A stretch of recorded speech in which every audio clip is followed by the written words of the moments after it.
Hello and welcome to the new My Football Club podcast. Well, on this show, it's no music and just talk. I'm your host, Augustine Sasso.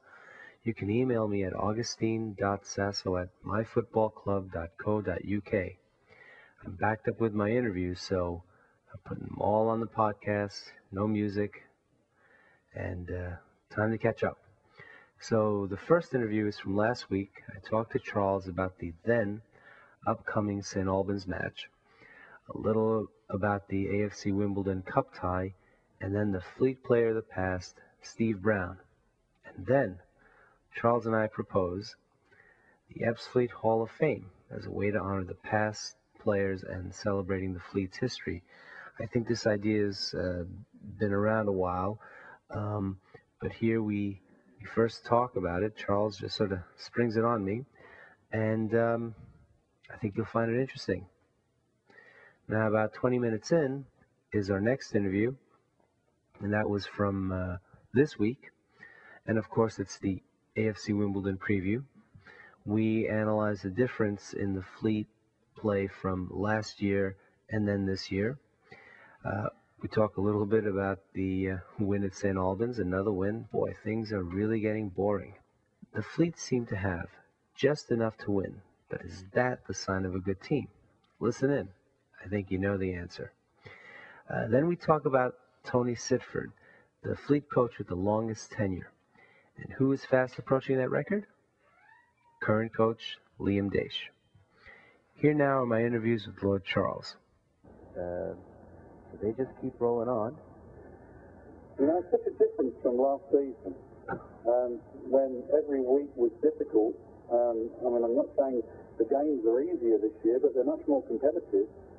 And where we struggled to put together a competitive side early in the season, you know, this year we've been, I think Liam would use the phrase at it right from the off. And, you know, there's some momentum building, and 11 games unbeaten is quite a record.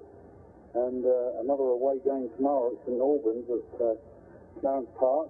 I think the Fleet can go there with some degree of optimism for the form that they've been building. Yeah, I agree with that. I mean, I was looking at their record, and they've got one win, 6 draws, but mostly lately they've been playing inconsistent, so it's hard to say what team is going to show up. But I believe, like you, that if we play right, don't make mistakes, and not have any bad luck, we should. I agree, absolutely. That if the Fleet play to their potential in any game in this division, they're capable of winning it. Okay, we've not played Chelmsford yet, but we've played Braintree, we've played Dover, we've played Bromley. You know, they're the sides that are up there, and Dover beat us in a very good game where they were easily the better side on the night. But otherwise, you know, the Fleet have, I think, held their own very much in every game they've played. And I think a side like St. Albans, who have not been tearing up the league this season, you know, they're probably going to be more worried about Ed Fleet than the Fleet would be about them. Yeah, I agree. And I think that Dover match was early on in the season. I think when we get the return match, even though I think it's going to be on the road, I think the Fleet will have a good chance of winning. I think that's a very good point, and somebody made it on the Fleet Forum this week, that when we played Dover, this side, with this brand new side that we've got, we're still getting to know each other. And as each game has progressed, they've formed a better understanding, they've become more of a cohesive unit, and you can see them growing in stature with every game. And, I mean, last week in the Cup against Boreham Wood, I mean, you know, really, in my opinion, I think Liam disagreed with me. He felt that we played at a good pace all the way through. But I thought we had a couple of gears that we could have gone through if we'd have needed to have raised our game. But against a fairly mediocre opposition, we did what we had to do. And we put them to the sword. We got the three goals and went through to the next round. And that big game next week, once again on the road at AFC Wimbledon, where, of course, we'll come up against our old chum Luke Moore, who, when he scored for Wimbledon last season against the Fleet, refused to celebrate in front of the Fleet fans, which shows a great deal of class by the youngster, who was really brought through the ranks at Ed Fleet and is now really a mainstay of that Wimbledon side. Boy, you know, in many ways, and I'd like to talk to you more about it next week, but I can't help myself. I think in many ways, this game against AFC Wimbledon will probably, well, should be the toughest match so far, but might be our toughest match the whole season, except for Chelmsford and anybody else that shows up, you know, later on in the season. Well, you know, even if we got to Wembley in the trophy final, you know, we're not going to come up against a side better than Wimbledon because they're top of the conference, at the Conference National. So they're top of the pile at the moment. You know, so if we beat Wimbledon in the FA Cup, of course we could play a league side. We could play a side further up the pyramid. But if we lose next week, they will certainly be the strongest side that we will play this season. And I think purely from a performance point of view, it would be a great yardstick to see how much this side has developed. And in many ways, I think the side that's going there next week in the FA Cup is stronger than the one that went there last year in the league. Yeah. And I was just trying to make a connection with the Luton win last year, where if we win in 2 weeks against AFC Wimbledon, it would be akin to that. I'm saying, you know, against, because Luton, even though at the time when we won, they were having their troubles, it was still a massive win for us, and I think it would be the same thing if we were to win against AFC Wimbledon. I agree. I mean, we've said it before, and I'm sure I'll repeat the cliche again, but you can only beat what's put in front of you. And at Luton, we comprehensively beat them, even if they were going through a very sticky patch and were quite a poor side. But, you know, we played ever so well. They didn't. We won. End of story. Now, next week, AFC Wimbledon, you know, they're top of the Blue Square Premier, and I think this season they've got one thing on their mind, and that's Football League status. Now, it's possible, I'm not saying it's going to happen, but it's possible they may not play to their full potential. If they don't, and we do, we get the win. Yeah. I'll take a replay, though, because we could do with a home game, and then see them off at Stonebridge Road in front of about 4,000 in a replay. That would be a good night out. Yes, absolutely right. I was thinking back to Saturday's win and just going over the match report, and I guess the unsung player is Ran Marwa, or at least he was mentioned, but he's doing well. And then we don't hear much about Preston Edwards, which I started to think, well, that's a good thing. And we have 4 clean sheets in a row. So the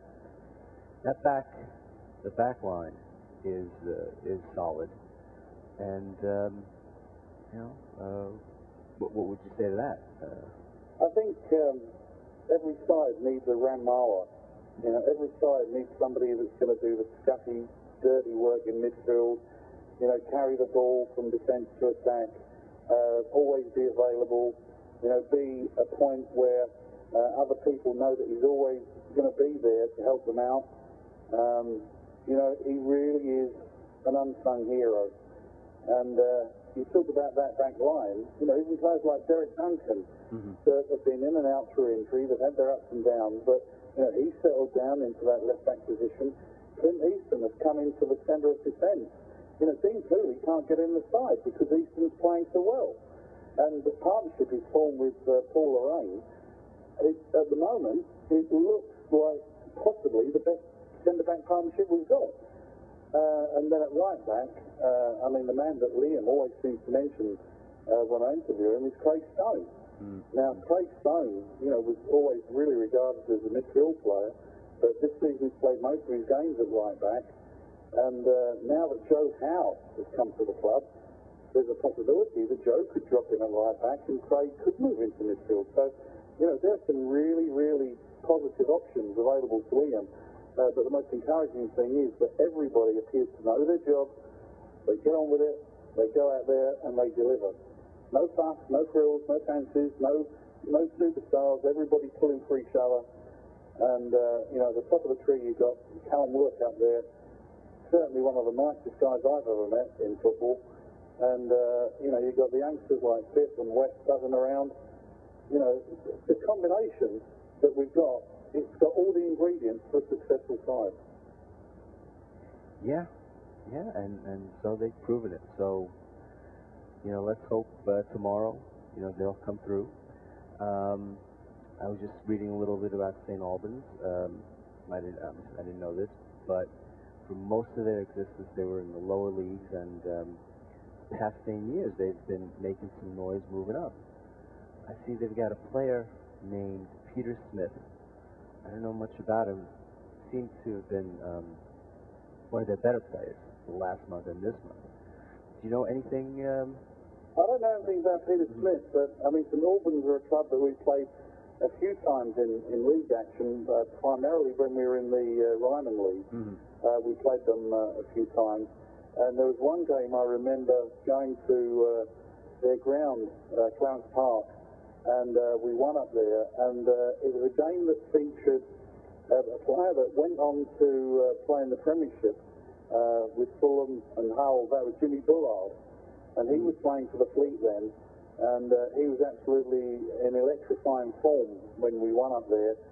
And, it's going to bring back good memories going there tomorrow. And I also remember winning there on an occasion. It was Liam's birthday a couple of seasons ago, and that was quite a memorable occasion as well. I think Liam went home happy that night. Wow. And the game will be broadcast. The game will be broadcast. Live commentary will be available on the World Wide Web wherever you are, which is one of those occasions where an away game is certainly going to get the full BBC Radio 10 coverage.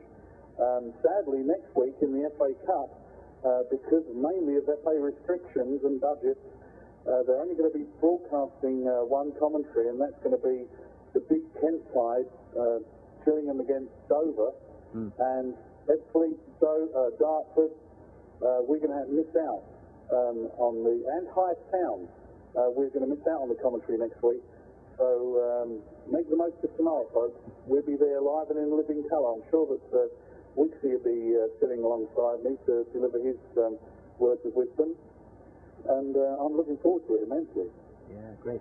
And you said Hythe Town, they won. Well, yeah, Hythe Town, they've got a draw against Hereford United away. Hereford, bottom of the Football League. We played there in the conference, and, they're a club with a lot of pedigree, a lot of history.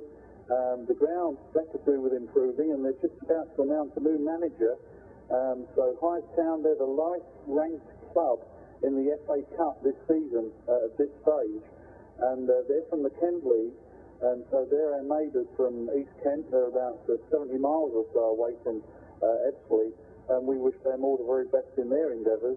And I guess that we probably wish Dover well in their tussle with Gillingham, because there's a lot of bad blood there with Andy Hessenthaler, the Dover manager, walking out to join Gillingham, and then his replacement, Mr. Hendon, coming in from Barnet. He replaced him at Dover, only to leave a few days later to join Hessenthaler at Gillingham. So it's going to be explosive off the pitch. In the ballroom, I'm sure they'll be greeting each other warmly by the throat. But on the pitch, I'm sure it'll be a real FA Cup side filled with all the usual gusto. So I think that'll be one, not necessarily for the purists, but if you like FA Cup blood and thunder, it'll be down there at Priestfield next week.